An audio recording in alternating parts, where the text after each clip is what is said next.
मैं बड़ी एहतियात के साथ, बड़ी ज़िम्मेदारी के साथ ये वज़ाहतन ऐलान करता हूँ कि इस गुजरात की सरज़मीन के ऊपर अल्लाह का ख़ास करम और एहसान है कि उसने हमें निज़ामी साहब जैसी शख्सियत अता फरमाई बड़ी ज़िम्मेदारी से। उसकी वजह क्या? अगर हज़रत मुसल्ले पे बैठे होते और मुसल्ले पे बैठ के खानका को आबाद करना चाहते तो ये खानका जो इतनी छोटी है ये सड़क तक होती, नजराने पे नजराने आते, लेकिन इन्होंने अपनी हलाल की कमाई से इसे आबाद किया, मुदरिसे को आबाद किया और इसे सर सब्दो शादाब करने के लिए दिन रात मेहनत कर रहे। ऐसे बंदे ढूंढने से भी नहीं मिलते।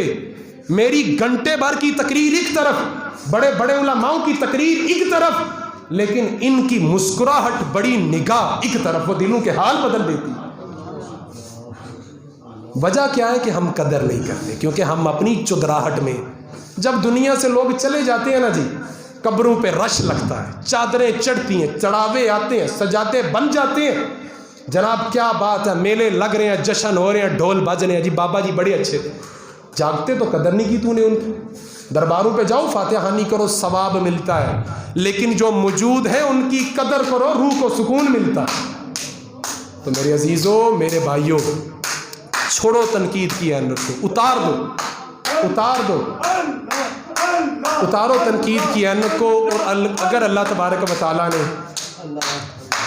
रुकिए, अगर अल्लाह तबारक व तआला ने आपको मौका फराहम किया है तो आपको वो हासिल करना चाहिए, उससे फ़ायदा लेना चाहिए। ज़िंदगी का कोई पता नहीं कब तमाम हो जाए, कब आखिरी सांस आ जाए। छोटी सी बात, अगर आप वाशरूम में बैठे हैं ना तो फरिश्तों ने इतना मौका भी नहीं देना कि सोनिया बाहर आ जा, इतना मौका भी नहीं लबड़ा पड़ा। दूसरी सांस नहीं आनी कि मैं खाता लिख लूँ, राज बता दूँ, दूसरी सांस नहीं आनी। अगर आप समझे तो बड़ी बात है, बड़ी बात है। और अल्लाह इरशाद फरमाता है, फरमाया क़यामत के दिन गहरे दोस्त एक दूसरे के दुश्मन बन जाएंगे, एक दूसरे को पहचानने के नहीं, मगर इल्लल मुत्तकीन, जो मुत्तकीन की दोस्ती होगी वो क़यामत में भी कायम रहेगी। मुत्तकीन के साथ बैठें, कभी आए अपने मन के बोझ को हल्का करें, कभी आए और देखें कि यहाँ से क्या मिलता है, कभी आए आप समझें कि यार जीते जी हमें किसी की कदर कर लेनी चाहिए। आज हमारा उन्वान था शब बारात के हवाले से, ताकि ऐसी बातें की जाएं जिनसे बंदे का दिल नरम हो जाए और वो अपने ईमान के अंदर पुख्तगी ले आए अपनी ज़िम्मेदारी से। अगर वो नमाज पढ़े तो खुशू व खुदू के साथ पढ़े, अगर वो इबादत करे तो किसी को दिखाने के लिए नहीं करे। अगर वो, मैं हज़रत की एक बड़ी नाजुक बात आपको बताता हूँ, बड़ी नाजुक बात। मैं कमरे में दाखिल हुआ तो हमारा जैसे बाहर अदब वाला मामला है वैसे ही घर में भी अदब वाला मामला है। कमरे में दाखिल हुआ तो आप तस्बीह पकड़ के सिर्फ सल्लल्लाहु अलैहि वसल्लम सल्लल्लाहु अलैहि वसल्लम पढ़ रहे। तो मैंने थोड़ी देर के बाद पूछ लिया, अड्डा सौखा दुरूद शरीफ पढ़ने लगे हो, अड्डा सौखा पढ़ने लगे हो? आप फरमाने लगे, नहीं बेटा बात इस तरह है कि दिन में पता नहीं कितने बंदों का नाम मोहम्मद लेके पुकारता हूँ, सल्लल्लाहु अलैहि वसल्लम कहना भूल जाता हूँ, तो मैं बस वो अपनी हाज़िरी पूरी कर रहा हूँ। इतना नाजुक भी कोई सोचता है? लेकिन हमें चाहिए वो बंदा जिसके दम चलते हो, जिसका तवीज़ चलता हो, जिसका तवीज़ ज़िमनी चीज़ है, साबित है, होनी चाहिए, ठीक है, दम भी ज़िमनी चीज़ है, ठीक है, लेकिन ये चीज़ें ज़रूरी नहीं है ना। ज़रूरी है रूह की परवरिश, रूह का बदलाव। हज़ारों लोगों के इन्होंने दिल बदले हैं। कैसे बदल गए भाई? उनके घराने बदल गए, उनकी ज़िंदगियाँ बदल गई, उनकी फ्यूचर प्लानिंगें बदल गई। किस वजह से? कि वो बैठे। और ये वाहिद ऐसे शख्सियत है तो सिलसिला सैफिया में, इसमें कोई शक नहीं, लेकिन ये वाहिद ऐसे शख्सियत है जो किसी प्लेटफॉर्म के लिए काम नहीं करते, फ़कत अल्लाह की रज़ा के लिए काम करते कि यार ये अल्लाह वाला हो जाए। हम बैठे थे यहाँ पे, शराज साहब बैठे थे, हमारी महफिल की बात हो रही थी, हमने कहा कि जुमेरात को महफिल रख लेते हैं, हमारी संवार की महफिल में लोग नहीं आ पाते, जुमेरात को रख लेते हैं। सरकार ने फरमाया नहीं, जुमेरात को मरकज़ दावत इस्लामी में महफिल होती है, हम जुमेरात को महफिल नहीं रख सकते। कहा ये उनकी महफिल, हम अपनी करेंगे। ना ना ना ना, कहा ना पुत्र है, गल नहीं करनी, मंजिल सब की एक है, मंजिल सब की एक है, और हमने काम वही करना है कि इधर से हाथ लेना है, उस हाथ पकड़ा देना। तो मेरे अजीज़ों, कदर करने का वक़्त है, कर लो, कर लो कदर।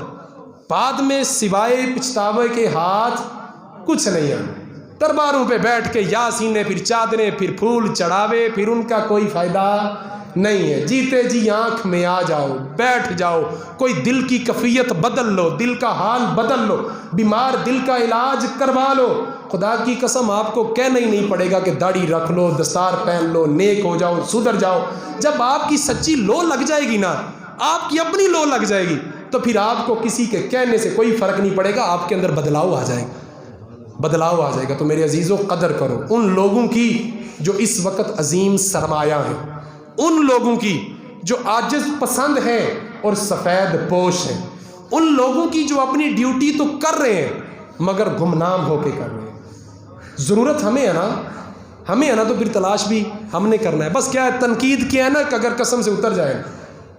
हम बुराई करते वक्त नहीं सोचते, किसी का भी नहीं सोचते।